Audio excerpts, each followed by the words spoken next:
this first machinery for rupees 5 lakh and annual depreciation will be of 50,000 here. Okay. Next machinery you have purchased here for 4 lakh. Annual depreciation will be of 40,000 and for 6 months it will be 20,000. Now you have to take the balancing here. 5 lakh minus 50,000, it will be 4 lakh 50.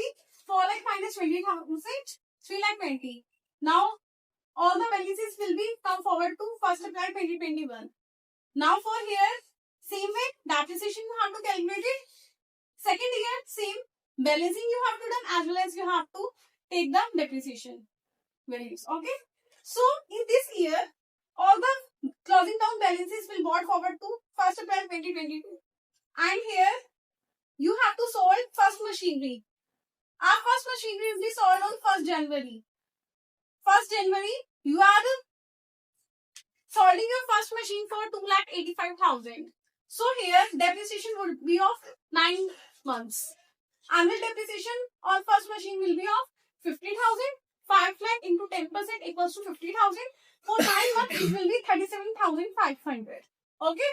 So you have to take T-shape account. You have to make T-shape account. Okay.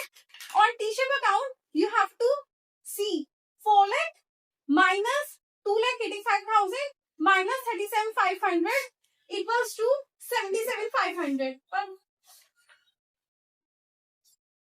You have to make T-shape account. Here you have to write 4 lakh.